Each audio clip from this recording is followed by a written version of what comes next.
பிரியமானவர்களே, நம்ம எதை விதைக்கிறோமோ அதை தான் அறுவடை செய்வோம் என்கிறது உங்களுக்கு தெரியாதா? நீங்கள் எதை விதைக்கிறீங்களோ அதுதான் கர்த்தரால் உங்களுக்கு கொடுக்க முடியும். அப்போ நீங்கள் எவ்வளோ காணிக்கையாக கொடுக்குறீங்களோ அவ்வளோவா தான் ஆண்டவர் உங்களை ஆசீர்வதிக்க முடியும். கர்த்தர் வார்த்தையை தானே ஏன் விதன்னு பேசியிருக்கிறாரு? இவர் என்னடான்னா காணிக்கை எடுத்துன்னு வந்து விதன்னு பேசிக்கிட்டு இருக்கிறாரு. காணிக்கை எப்போ ஏன் விதையா மாறுச்சு?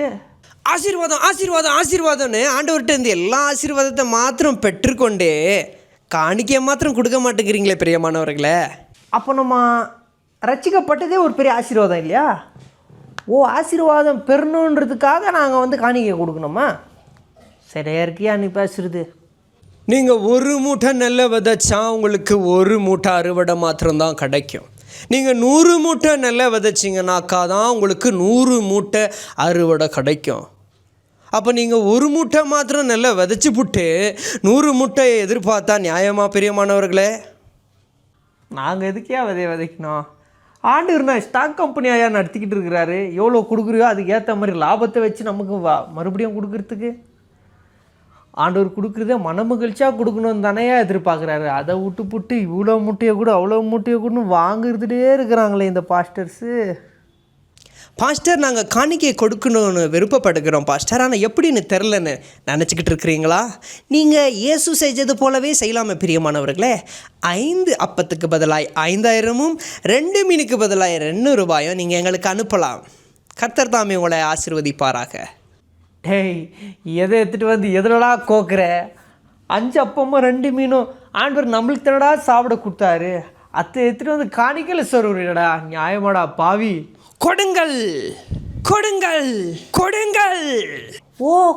கொடுங்கள்னா இதுதான் உங்களுடைய கொடுங்களோ? ஏழைப்பட்டவங்களுக்கு கொடுக்குறதெல்லாம் கொடுங்கள் இல்லையோ?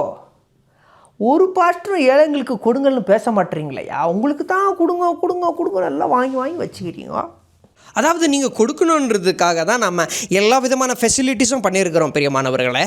நீங்கள் இப்படி ரைட்டு சைடு போனீங்கன்னாக்கா அங்கே பார்கோட் ஸ்கேனர் இருக்குது. அங்கே நீங்கள் ஸ்கேன் பண்ணி கூகுள் பேலையோ ஃபோன்பேலையோ நீங்கள் பே பண்ணலாம். இல்லை நீங்கள் லெஃப்ட் சைடில் வந்து செக்கு தான் இருக்குது, என்கிட்ட ஃபோனில் கேஷ் இல்லை அப்படின்னு சொன்னீங்கன்னாக்கா இங்கே செக் இருக்குது, நீங்கள் செக்கை எழுதிட்டு நீங்கள் ட்ராப் பண்ணலாம். அப்படி இல்லைனாக்கா நீங்கள் திரும்பவும் அப்படி பின்னாடி சைடு போனீங்கன்னாக்கா அங்கே ஒரு பேஸ்கெட் ஒன்று வச்சுருக்கிறோம், கேஷ் தான் இருக்குது அப்படின்னு கேஷ் அங்கே போட்டுடலாம்.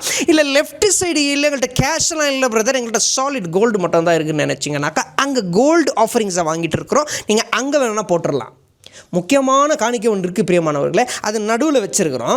அது என்னன்னாக்கா பில்டிங்கை நாங்கள் கட்டிக்கிட்டு இருக்கிறோம். சபையை கட்ட காசு கொடுக்க வேண்டியது யார் பொறுப்பு? சபையான உங்களுடைய பொறுப்பு தானே. அப்போ நீங்கள் என்ன செய்யணும்?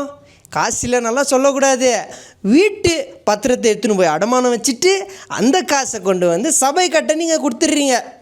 அதுக்கான வட்டியை நீங்களே கட்டிடுறீங்க. ஒன்று மறந்துட்டேனே,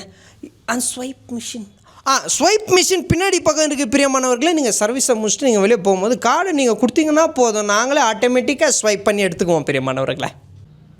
சோழி முடிஞ்சு. எப்படியெல்லாம் காசாக வாங்கணுமோ எல்லா விதமான காசையும் வாங்குறதுக்கு எல்லாம் ஃபெசிலிட்டி பண்ணி வச்சுருக்கிறார் பாஸ்டர். ஆனால் சபையில் இருக்கிற ஏழை மக்களுக்கு எதனா ஒரு நல்வாழ்க்கை பண்ணணும்னு ஒரு ஃபெசிலிட்டியும் பண்ணுறது கிடையாது.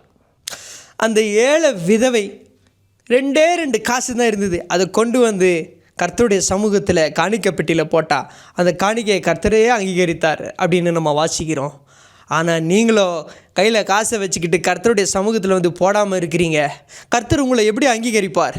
உங்கள்கிட்ட இருக்கிற எல்லாத்தையும் கொண்டு வந்து காணிக்கை பெட்டியில் போடுங்க, அப்போ தான் கர்த்தர் உங்களை அங்கீகரிப்பார். ஆலமரத்து இலை காசை வாங்குறதே இந்த காலத்தில் பாஸ்டருங்களுக்கு ஒரு கலை.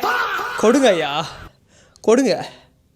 பணம் கொட்டு மணி மணி, காசு பணம் கொட்டு மணி மணி. என் மகனே, மத்தேயு 10வது அதிகாரம் 8வது வசனத்தை மறந்து போனாயா? இலவசமாய் பெற்றீர்கள், இலவசமாய் கொடுங்கள். ஒரு நிமிஷம்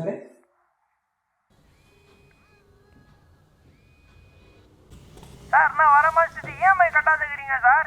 எப்பதான் சார் கட்ட போறீங்க? சீக்கிரம் கட்டுங்க சார்.